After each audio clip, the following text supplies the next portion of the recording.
starting already with a big disadvantage because of the fact that there is a very persistent negative perception about the state. And this is mostly built on a narrative that many of the other factors of production, which are especially the most important one, which is land. Manufacturing sectors are naturally susceptible to any changes in wage cost, which is the single largest operational expense. But something I find missing is that we are not able to attract investment from outside Kerala in these sectors, although we are very capable or advanced in this area. But the story is not known outside Kerala that Kerala has this capabilities. Perception is not only there outside Kerala, it's there inside Kerala also. Okay. Even here in the ordinary discourse, if you look at media and the kind of articles which come and the kind of commentary which happens even in the political discourse which happens, and even within business circles, there are only 200 or 300 people who can attend this conclave. And then they told me how those 200 or 300 participants are chosen. They are chosen on the basis of their nature citation index. Okay. So I was thinking, look at this whole language of discourse is changing. Who has heard of Klapana? And not many people would have heard of Amrita Vishwavidyapeetham also, though it is now a highly respected deemed university. But nobody would have heard about it. Amazingly quickly this change has happened.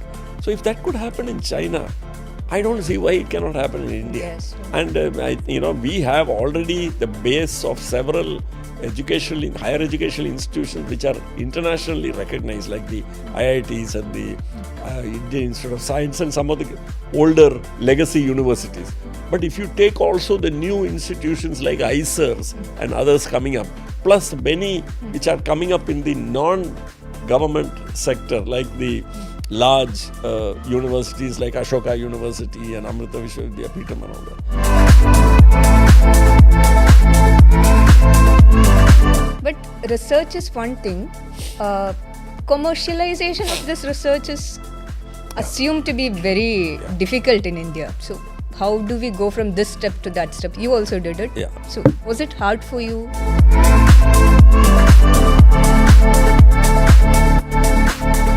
Over the past 3 decades, Kerala had been a fertile ground for several high-tech manufacturing in companies like your own Penpol, SFO Technologies or Agape Diagnostics. Several enabling factors leading to it, like high literacy rate or labor dignity or policy initiatives.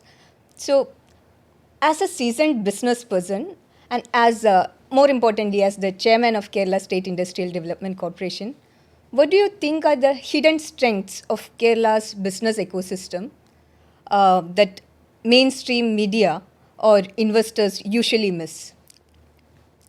That's a good question. When we talk about Kerala and try to project Kerala as a good investment destination, we are starting already with a big disadvantage because of the fact that there is a very persistent negative perception about the state. And this is mostly built on a narrative that there is militant labor here, and many of the other factors of production, which are especially the most important one, which is land, is in scarce supply. So, and its location, so far, it was seen as being located at one corner of a very large country. So with all the corresponding transportation difficulties, etc. But so over the years, what has happened is that has actually resulted in the decline of what was the traditional manufacturing sector of Kerala. And that traditional manufacturing sector was dominated by cashew processing, coir processing, seafood, basic seafood processing and basic spices, plus some textiles and handlooms. Now, if you look at all these, you will find that all these are low value addition products, employing large numbers of people in mostly non-mechanized manufacturing facilities, which were euphemistically called factories, but which were just large sheds with people sitting on the ground and doing things with their hands. Now, such manufacturing sectors are naturally susceptible to any changes in wage cost, which is the single largest operational expense. And when wages started rising in Kerala for various reasons in the 60s and 70s and 80s, many of these industries found it difficult to continue. And what happened was they migrated away from the state. Now, within the state, that was seen as a disaster, and that is even today projected as something which was very bad, which happened in Kerala. What is not understood by many of those commentators, was not understood at that time, was this is a global phenomenon. In low value adding sectors like garment manufacturing, which is a classical example, or primary processing of agricultural raw materials like cashew and coir and all, because of low value addition and the sensitivity to wage rates, industry migrates to where wage costs are lower. This is a global phenomenon. And that's exactly what happened in Kerala, and this industry migrated initially to Tamil Nadu, and then away from Tamil Nadu to Andhra, and then to Orissa and places. And now even it has migrated out of, say, like coir and all that. Cashew has migrated out of India mostly. Coir has migrated away from Kerala. Primary seafood processing migrated away from Kerala. And textiles and garments also. Now, what passed unnoticed in the last 3 decades, as you pointed out, is that something was happening which was leading to a replacement of the manufacturing sectors which migrated away by a manufacturing sector which was very different from that. And the characteristics of this new manufacturing sector was that it was high tech, requiring highly skilled people, requiring investment, and with high value addition, which meant that they could also afford to pay much better wages. So it was much less, where wage cost was a very much smaller part of the OPEX of these companies. So if you look at the last 30 years of the industrial scene in Kerala, 30, 40 years of, more 30 years of the industrial scene in Kerala, you'll find companies like Synthite, Penpol, which I started, then Agape, SFO Technologies, Dent Care, PK Steel, Castings, and there are many more. In fact, I wrote a book about this with the title Below the Radar, and the subtitle was The Untold Story of the Rise of Modern Manufacturing in Kerala. And at the end of my book, I list 50 companies. And what is interesting is most people at the time when the book was written 5 years ago had not heard of most of those companies. And these are all very successful companies. But these are all Kerala companies, not an outside investment. So that's the related point is that these were all companies which started as MSMEs, grew organically. And what is another common characteristic of all these companies is almost all of them, their market is either a national or a global market. So in other words, they were not constrained by the local market conditions. So, and in that sense, it indicated that Kerala was really developing a genuine manufacturing competitiveness, which was sustainable because the raw material in many cases was not available here. The markets were not here. Only the manufacturing was being done here. And that is actually the definition of globalization in manufacturing is you buy the raw material from where it is available, you process where it is most cost effective, and sell where it is most profitable. And so if you see most of the new manufacturing entities which have started rising, or not most, almost all of them, fit this profile of high value addition, high tech, and high skilled workers. But something I find missing is that we are not able to attract investment from outside Kerala in these sectors, although we are very like capable or advanced in this area.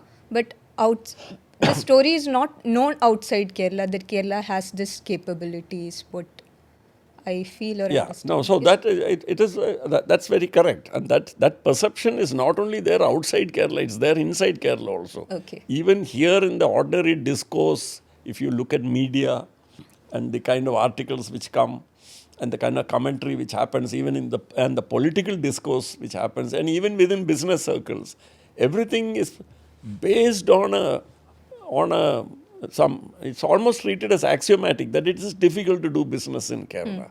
And though it is mostly unsaid, but what everybody seems to assume is, yeah, that we all know why, because of labor is expensive, labor is militant, other important factors of production which are needed by manufacturing are not present here, and that's why it is difficult. So this is the perception within the state, and this naturally will make it much more.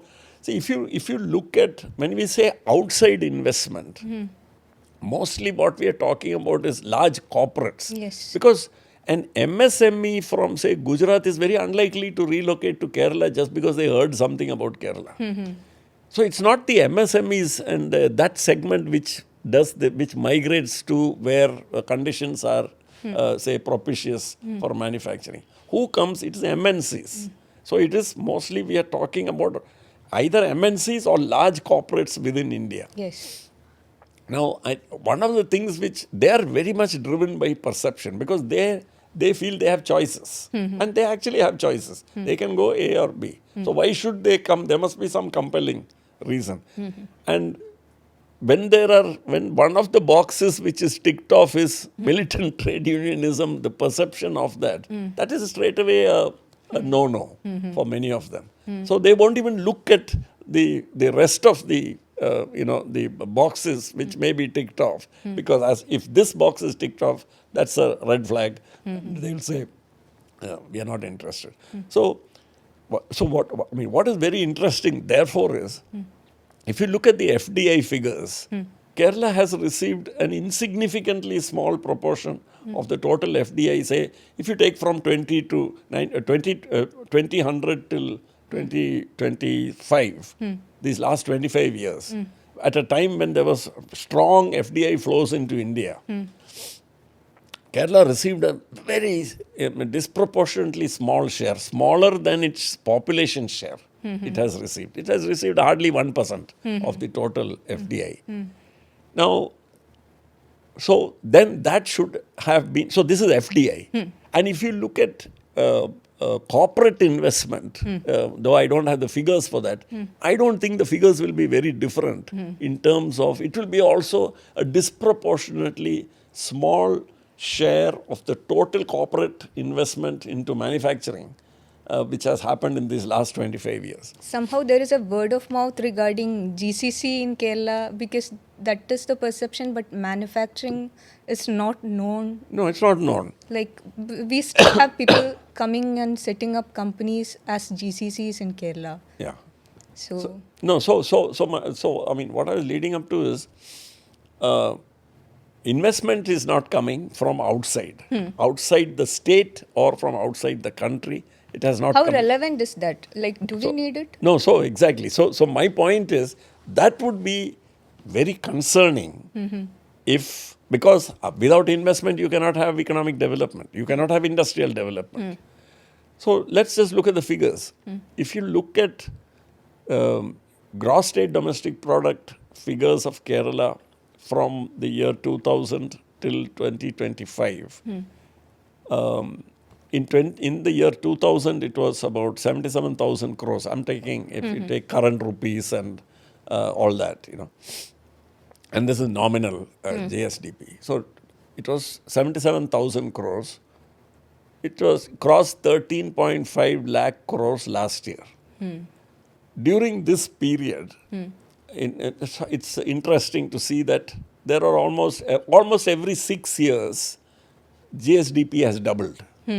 So this doubling has happened 4 times. For the GSDP, which was 77,000 crores to become 13.5 lakh crores last year, this has doubled. This doubling has happened 4 times. So it has not increased 4 times. It has doubled 4 times. Now, during this period, the growth rate of the Kerala economy has matched or exceeded the national economy's growth rate without any FDI from overseas, any meaningful FDI from overseas, or any meaningful FDI from outside the state. So where did the investment come from? Because the economy has grown. So investment had to have happened somewhere. Of course, one of the drivers of GSDP growth in Kerala is consumption. Yes. We have a very strong consumption. And consumption is fueled by remittance income which is coming, which is a significant part of the economic strength of Kerala. But if you just look at even industrial growth itself, which has happened, the economy and the industry had to be fueled by something. So if you take, for example, stories like my company, which I know what happened, or Synthite, or Agape, or Dent Care, or any of these, all started very small. And say over a period of 20 to 30 years, if you look at this period of 20 to 30 years, which we are taking as a reference period, the balance sheets of all these companies would have been of a balance sheet size of 10 crores. Gross block and all would have been 10 crores. Today, each of these is either 400 crores, 500 crores, 1,000 crores, which means what? Which means all the money these companies were making, they were reinvesting. Okay. So the industrial investment which was needed to power the industrial development of this state, the classical routes, it did not come by FDI, it did not come by, but some amount externally came from remittance income which came, only a portion of which went into investment because most of it went into consumption, and the rest of it came from MSMEs. So actually it is a remarkable story. That should be even in fact studied by business schools and as case studies to understand how did a state which today where the people enjoy the highest standard of living in the country achieve that, and was it entirely due to remittances? Because there I believe the thing has been grossly overstated, the remittance case. They are not understanding the fact that the economy has itself grown. It has been buoyant. So that's why I say that the lack of external industrial investment did not hold back the state because it was able to meet that by again an external source which was remittances, partly from that and partly from the industrial entrepreneurship of Kerala. Let's say, suppose this becomes the business identity of Kerala, that we are the high-tech manufacturing hub and external investments are coming. How prepared are our academic institutions like colleges? I'm talking about the last mile kind of colleges in Kerala. How prepared are we for that research? Exactly. That's a very good question. And that is the strength of this state, in my opinion. See, the classical factors of production are land, labor, and capital. Now, land is fixed. You can't do anything about it.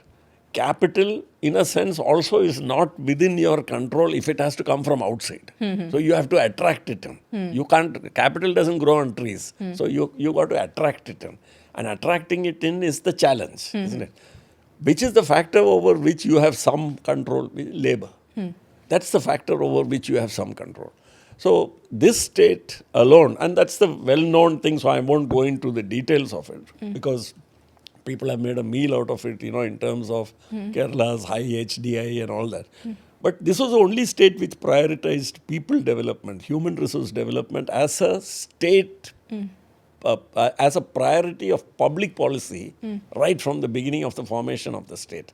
So a disproportionate share of public finances were diverted to funding public health, public education, public social welfare, to improve the quality of life of the common citizen. Now, so today, when we look at these high tech industries, say if we take the case of so what do they need? They will need highly qualified people. So let's just look at some anecdotal evidence. There is in Koratti there is a company in the Kinfra Park there. It manufactures liposomal products using biotech, advanced biotech methods. It has ownership of the intellectual property rights because that was done. The promoter has part of his PhD work has generated IP, and that is what has gone into this work. That company employs, in its first phase of expansion, it employs 75 people. 40 of those people are PhDs, are MScs, and 7 have PhDs of them. Now comes the interesting part. When I, inquired about why this unit was located in Koratti, the promoter gave a simple answer. He said he's from Koratti. So, though he was working abroad and all that, he came back. Where else to start other than his own hometown? So he came to Koratti. And he set up this very advanced biotech facility. So I said, where did you get these people from? He said, why don't you ask them? So I asked, and I found the young men and women with the MScs in biochemistry, microbiology, synthetic biology and subjects like that, all got their MScs and PhDs from SB College, Changanasheri, UC College, Alua, St. Thomas College, Thrissur, QSAT. So in all from higher educational institutions in the vicinity. That is a tremendous competitive advantage. So I then asked him, when the others were not around, I said, okay, you got them, they have PhDs and MSc, but how good are they? He said, they are world class. And he said, he has worked in Singapore, he has worked in other places. He said, I could not get better resources than what I've got here. All they needed was guidance, some encouragement, and the opportunity to work with the best facilities. And I'm providing them that. I'll give them the guidance. I am equipping these labs with the best facilities. And they are as good as anybody else. He says that I've got a client list which is from all the pharma majors in the world are coming to us to buy our products. I've got a queue. I'm not worried about business.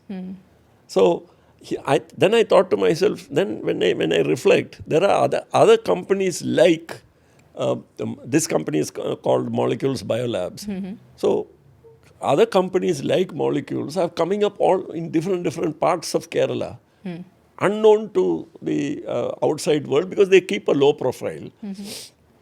And they all require highly qualified people.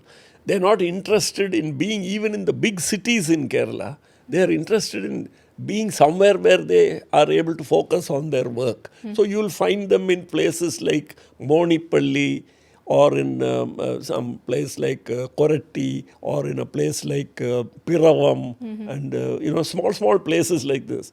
Why? Because the promoters are from there, from those places. And they don't find it a problem to set it up on 1 acre land of their own. They don't need any other facility because the most important thing which they need is availability locally of high quality people. And that is available. But these days there is an outflow of people for education outside Kerala to abroad as well. Like money is also flowing outside Kerala.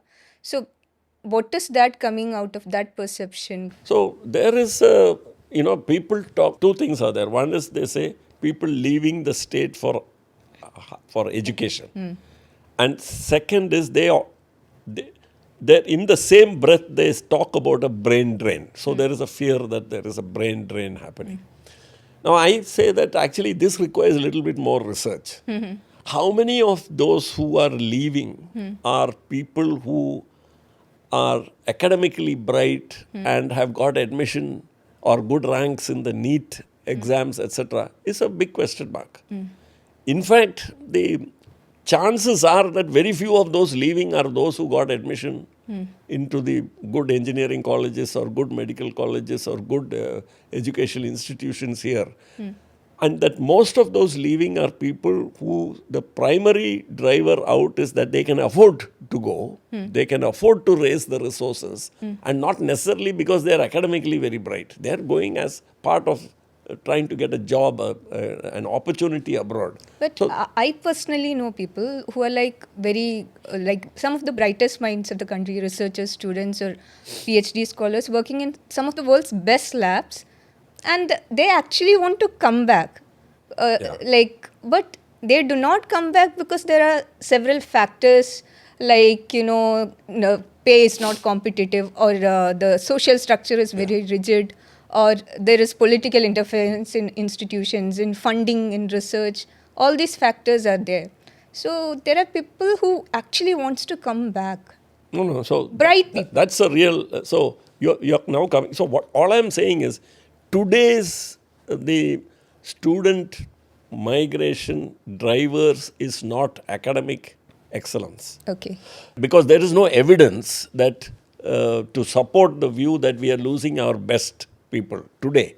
There is a 10 years ago, 20 years ago, there are a lot of people who left and who went abroad for opportunity for higher education, etc., who wouldn't mind coming back if there was some reasonable opportunity. So let's talk about them. And all what you said about the research environment here, the higher educational setup here, the fact that we don't have a meritocratic research environment here where merit is recognized, but other factors like seniority and all sorts of non-academic factors come into play.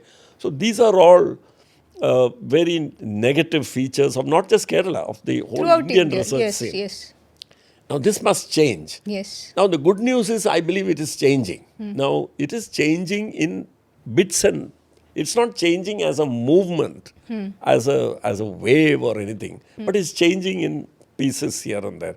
There are education institutions, new ones which have come up, which have recognized that research needs to be a very important part of the learning experience, and they are embedding research into the curriculum, into the education, into the learning experience. They're getting back faculty members who have proven track records in research, and this is leading to them being, so all these are connected. This is leading to them attracting better undergraduate level students who are now beginning to be attracted to these courses because these courses are of a high quality.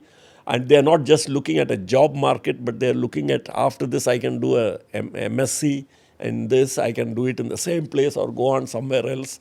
And there have been also the growth of some other institutions like ICER, which have started coming up, where which is again a merit-based thing. So these are green shoots. This is happening in Kerala state. In the last few years, the Higher Educational Council has started doing some, in my opinion, some very long overdue good work. And I'm not very sure about any other states are doing the same thing.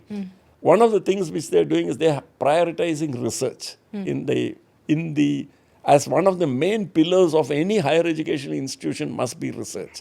And the state government is also ensuring that resources flow to those higher educational institutions which have drawn up good research programs. And the Kerala State Council for Science, Technology and Environment is also doing an active, playing an active role.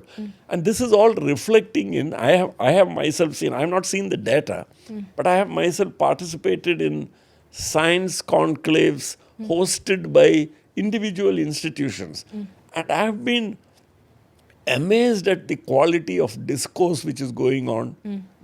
For example, I attended in a place called Klapana, which is a coastal panchayat in Kollam.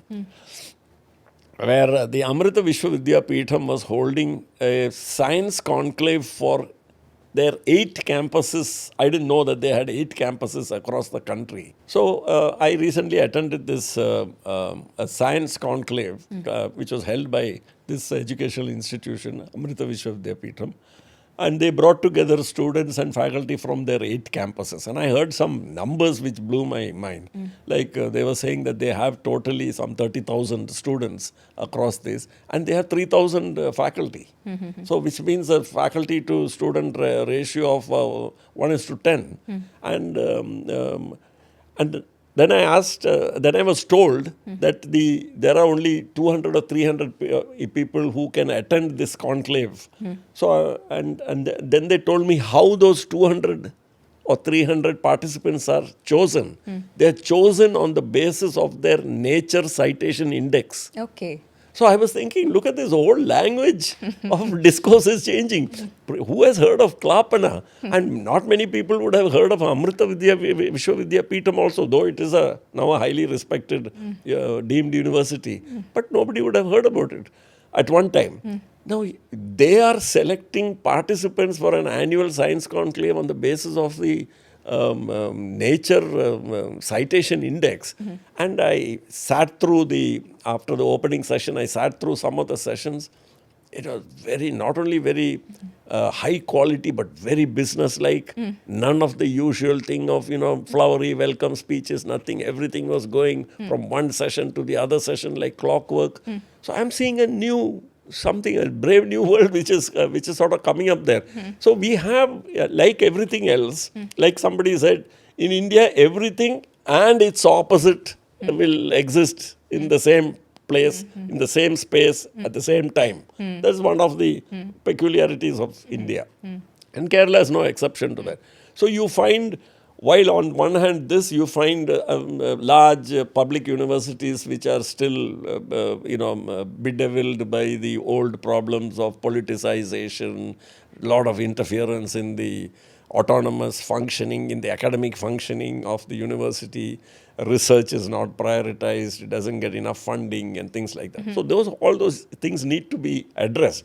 But I think the good news is that the things are changing so much, and these contacts now which are there between places like the one which I mentioned, as well as there are many now coming up across the state, and I'm sure across the country also, that each of these events are seeing participation by people Across India. coming from other parts of India and from other parts of the world. Okay. That is, and many of them are people from here who are faculty somewhere and are coming back here and seeing for themselves the kind of facilities which are coming up. So this is not a promise or this is not some claim. They can see for themselves what is going on. And already visiting professorships and sabbatical people spending time, all that is already starting. If you see what happened in China, from about 20, 30 years ago, Chinese students outnumbered Indian students in American universities. Today, Indian students have overtaken the number of Chinese because many of the Chinese have gone back. And more Chinese who are had chosen to settle in the US are now going back because of a combination of hostility in the US to Chinese researchers because of suspicions about IP and all that. And they are feeling unwelcome, but also because of the pull from Chinese universities which are rising rapidly in the international rankings. For instance, I was astonished to learn that in STEM subjects, out of the top 10, 7 are Chinese universities. Okay. Now, this was not the case 10 or 20 years ago. So amazingly quickly this change has happened. So if that could happen in China, I don't see why it cannot happen in India. Yes, sure. And we have already the base of several higher educational institutions which are internationally recognized, like the IITs and the Indian Institute of Science and some of the older legacy universities. But if you take also the new institutions like ICERs and others coming up, plus many which are coming up in the government sector, like the large universities like Ashoka University and Amrita Vishwavidyapeetham and all that, I think we are already seeing the beginning of a reverse migration. But research is one thing. Commercialization of this research is assumed to be very difficult in India. So, how do we go from this step to that step? You also did it. Yeah. So, was it hard for you when you did it when in your business? So in my case, I had already taken the decision, and so I have to see now the practical things about taking an innovation which I had acquired or under license, how to take it to market. So that is one separate set of problems. But I think the bigger problem in India is that we don't have that. When I say we, both the scientific academic community, which is you can call, it's like it works in another world, Silos. and the business world don't have any much understanding, not only of each other. They have no clue about what drives each other. The biggest problem is they have no idea about this the innovation chain. That is, for instance, they don't understand how an idea moves from the idea stage through proof of concept, through prototyping, through to test marketing and the commercialization, and finally entering the market. For this, technology or the know-how needs to move from, there's the technology readiness level, the TRL, there is a concept, and there is seen to be a continuum. So moving from TRL 1 and 2, which is the ideation and all stage, to TRL 3 and 4, which comes to POC and prototyping, and then you move up to TRL. What happens here is industry compares apples and oranges. It's not comparing likes. So industry, what does it do? It says, no, Indian labs, the research product output is not very good. It's all of not use. But when you look a little deep, so at one level, if you accept that assessment, you will think, oh, there's a fundamental problem. Then we have to upgrade all Indian R&D and all that. But actually, the problem is not that serious. The problem is different.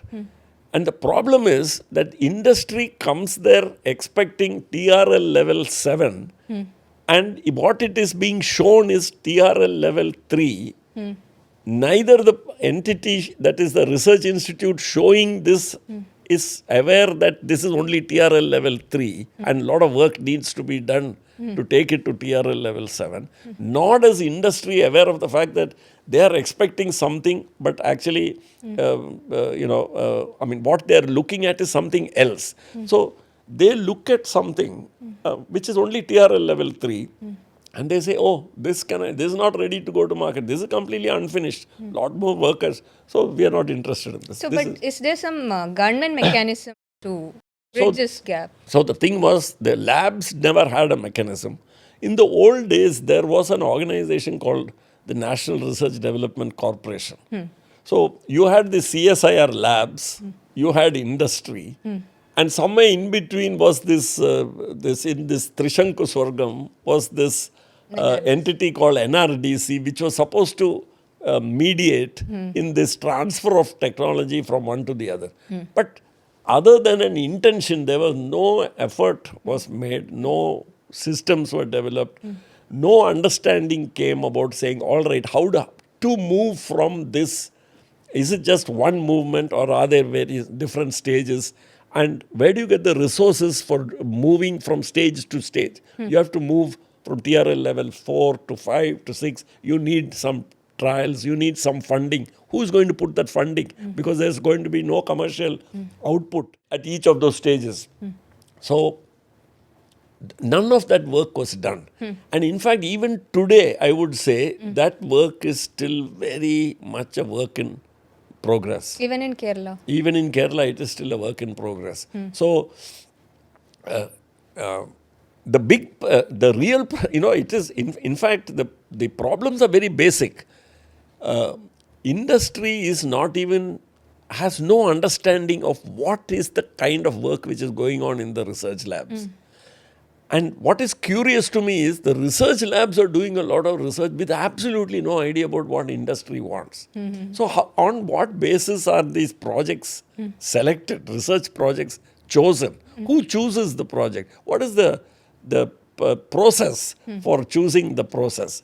I mean, that project. And then you finally find it's because the head of the department is familiar with that technology area or has done some work in that area and has a bias for that area. And their explanations are very mundane like that. So what happens if we don't correct this state of affairs is we will find more and more that here are, on the one hand, you have an industry problems in search of solutions. And in the case of the research lab, solutions in search of problems. Meaning they have got some research output. What problem is it solving is not clear to anybody. So naturally, say a user, supposing like a window shopper comes and sees all these various research outputs of such research institutions displayed, they'll be curious about why. I mean, what problem is this solving?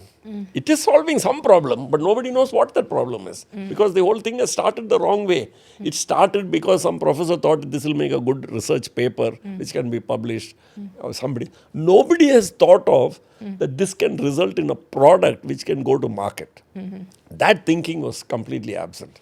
Now it is slowly coming in. So some pioneering institutions were, like I mentioned, NRDC, and now NRDC is getting its act together.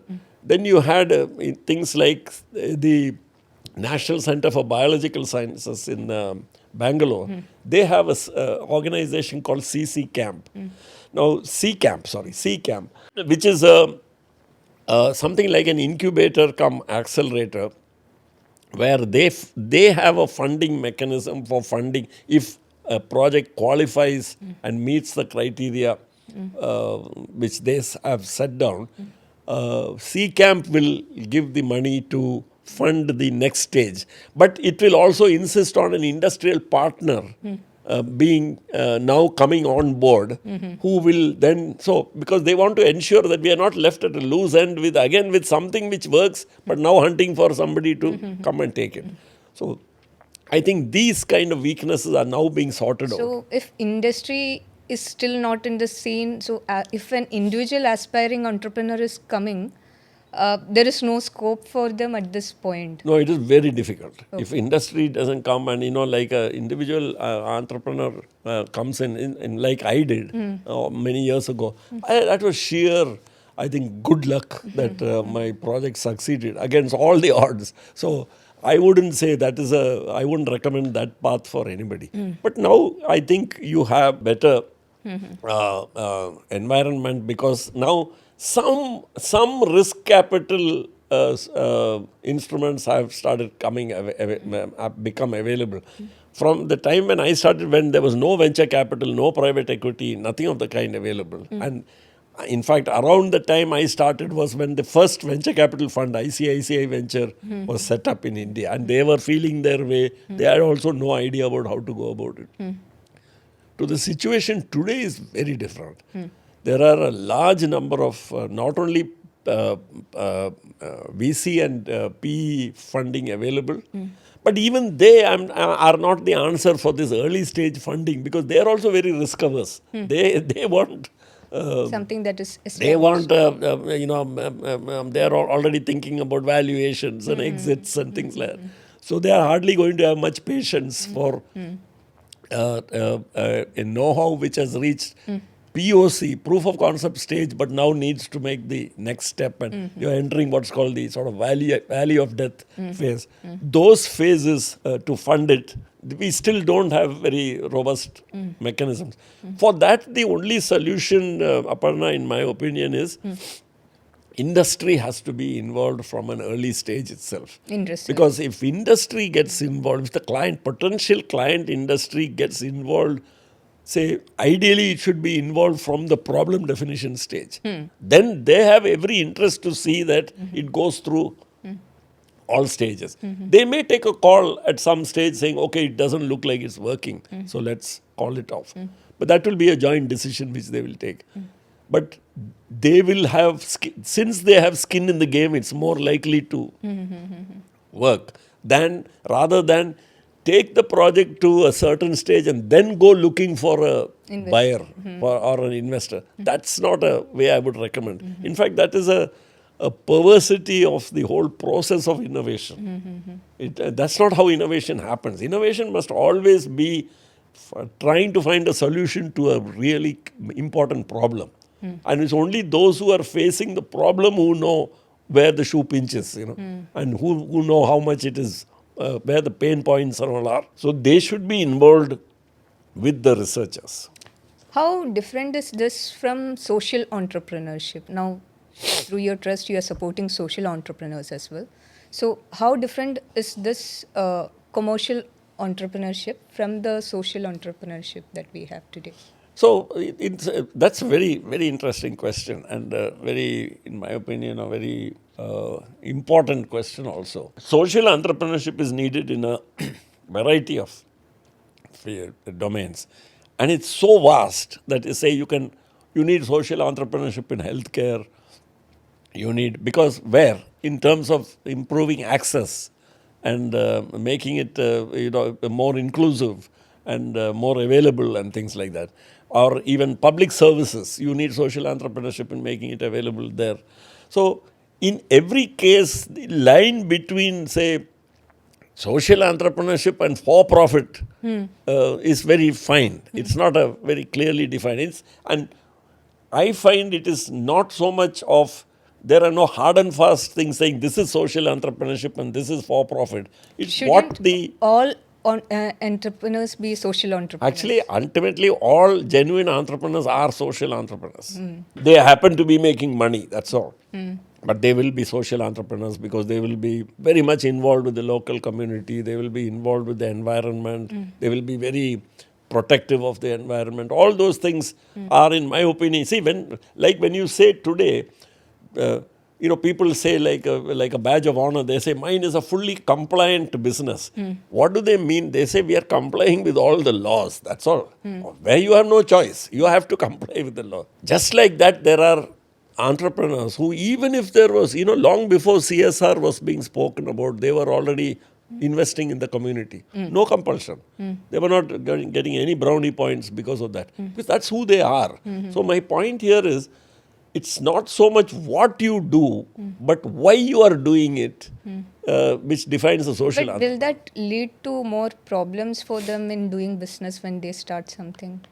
No, meaning when they start doing a social enterprise? Or yes, like hurdles and lack of profit and all these things. No, there is a negative perception around it as well. So, which is the whole problem. So, in fact, I sometimes recommend to people, why do you want to start that sometimes I say just to provoke them, just to see why are they doing that.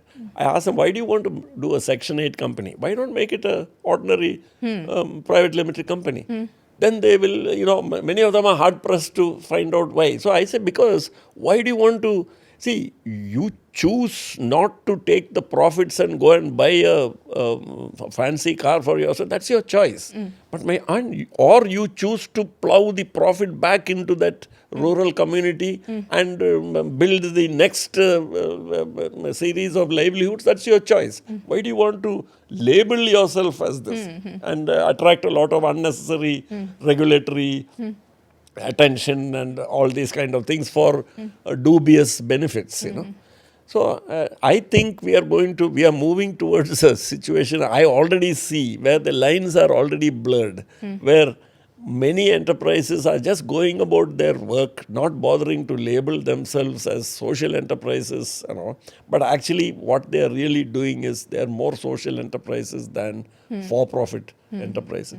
And that is a very good development in my opinion. And I also know of some reasonably large enterprises who would not like to be named, who, if you ask me, they are run like social enterprises.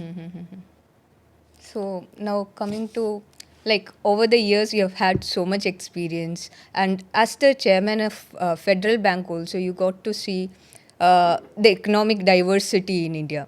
So, what do you think needs to be done differently in India's economic planning, state's economic planning, even a person's, like, wealth creation or individual level, family level planning?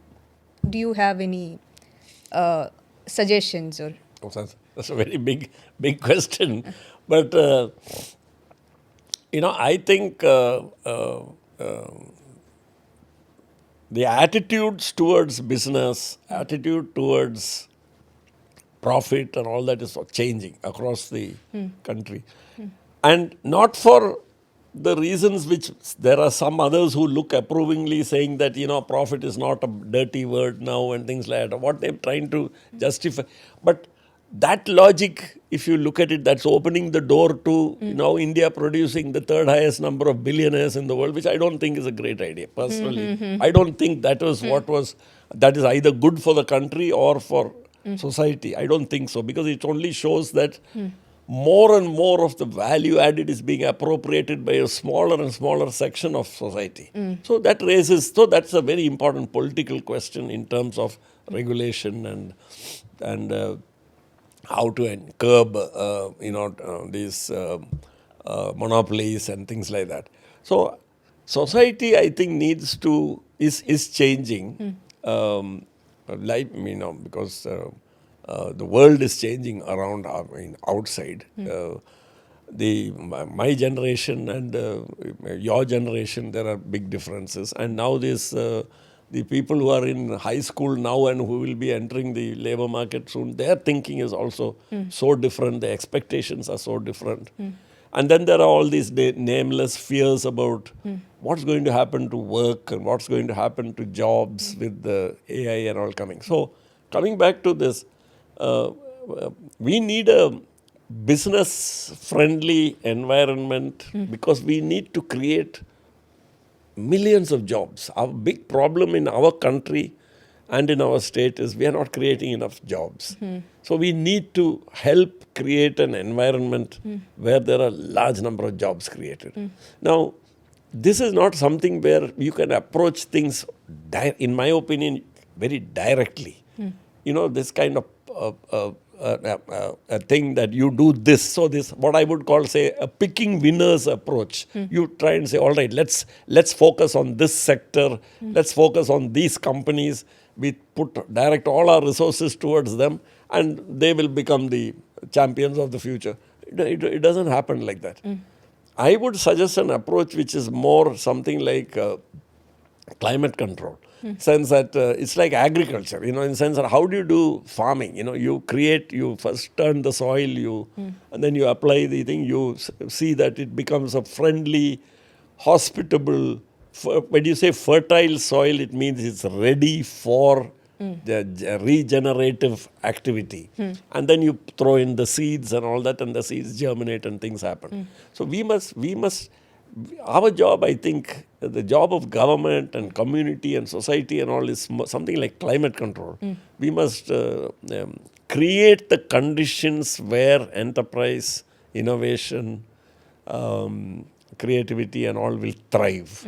And for that, you need a good education system, and we must focus on that. We must ensure that it gets all the resources right from preschool till higher education. And this should be government's task across India. It should be, in terms of, from an inclusiveness point of view, it should be given as a public good. In my view, education primarily should be made available and accessible to all. So, it's a public good. Yes. It's not that it should be treated. It is a public good. Like health is a public good. Clean air and water they are public goods. So this is the first thing which I think. That is, this should be provided by the state. This is the responsibility of society, of the community, of the government, whichever way you look at it. And then the next thing is to see that, so all these people come out from this education system to join their communities, their farms, their wherever it is. We must provide an atmosphere where innovation, where the willingness, the ability to try out new ideas and all that, all the barriers should be as far as possible removed for that. Credit should be made available in plenty for all, because credit is freely available. We know That is a perception change as well, I guess. Yeah. Like people have to change their perception on No, which people? like society, like how success is defined on how. So I mean, there are lots of things, and there media has a huge role to Yes. play. But see, all this comes later. In my opinion, the thing is the education system has the most crucial role. If the education system does its job reasonably well, then the people coming out of each stage of, it's like a waterfall, out of each stage of the education system will come out with, by and large, the right attitudes. Okay. It's when they don't do that job very well that the messages conveyed through the education system are drowned out by messages which come from peers, uncurated messages which come from peer groups, from social media, and from influencers and others. And that's what is happening today.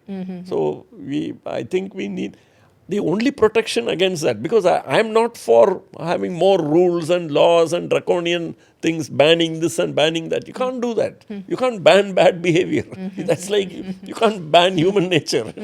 So what do? The protection against it is good behavior. And how do you get good behavior is through education. And I think there is, so I still, I'm a strong believer in the fact that all these problems we identify very late, we identify them downstream, and we try to solve them downstream, which can never be done. These are all upstream problems, and the solutions, the problem is caused upstream, and the solutions also lie in tackling it upstream.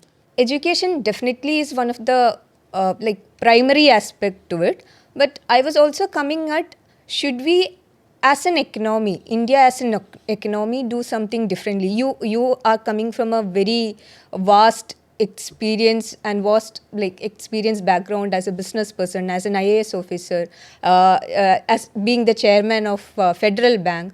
So, do you have any views on how India's national economy, if there is something India's economy should do differently, or state economy should do differently, or as an individual, because it's all bottom up, each individual should do differently to have a more sustainable environment for all of us to live in? That's a very big question. So, and it will take a long time to really unpack that and give any kind of a. But I will attempt a very brief answer. At the national level, I think the role of the state needs to be strengthened. In my opinion, there seems to be a conscious choice today at the national level that shrinking the role of the state, shrinking the role of the public sector, and leaving more to the private sector and to what is euphemistically called the play of market forces seems to be the way the thinking is. I don't agree with that view at all. I think all successful cases of economic development across the world, whether it is in the so-called capitalist democracies of the West and the more authoritarian governments of East Asia and China, the experience is that public policy and the role of the state is very significant. So I think this needs to be understood and restated, because there is some confusion at the national level. The second point which I want to say is that India is too big and too diverse a country to follow one industrial policy. The industrial policy, in my opinion, should just be based on ensuring that anything that promotes India's sovereignty is good. Anything that works against India's sovereign interests and hence its freedom to act is bad. So then from that will follow what should be the approach taken towards FDI, to flow of intellectual property rights, licensing, and the flow of capital, global capital. All those things should be managed keeping in view this paramountcy of the sovereignty of the country. Then the third important point is again related to the fact that India is too big to be centrally run. Even the states are too big to be just purely autonomous and centrally run entities. We need to push down economic activity and freedom to decide on economic activity down to smaller units like cities, towns, and while the panchayat may be too small, I think we probably cities, towns, and things like Jilla panchayats would be better entities. So this should be done in a meaningful manner, that cities, towns, and all should be left to decide on their developmental priorities, on what policies they want to adopt to implement, to invite investment to come into their cities or to their towns, and what incentives they want to offer, etc. They should have the freedom to do that. Subject to certain common laws of the land, like respect for the environment and all should be non-negotiable and governed by state laws and central laws. But beyond that, I think we should leave everything to... somebody said very interestingly that the difference between, the thing about China is that they had political centralization, but almost complete economic decentralization. Okay. We have had both political centralization and economic centralization. Okay. And where nominally there is a federal polity with the constitutional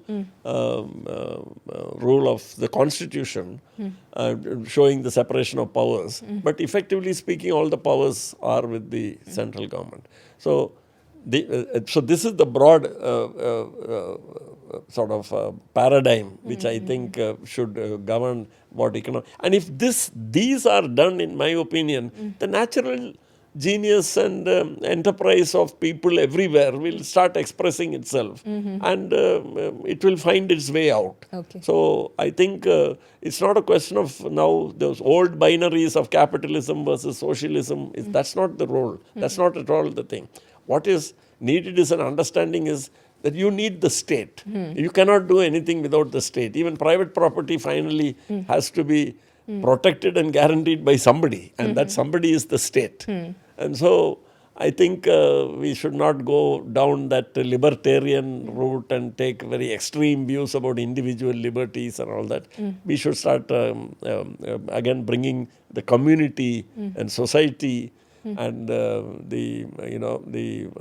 into focus, so that the individual, after all, is embedded in a society and in a community, and that awareness needs to come, and it is there naturally. I think in Indians and in Kerala, it is naturally there that we all belong to some group, some community, some formation like that.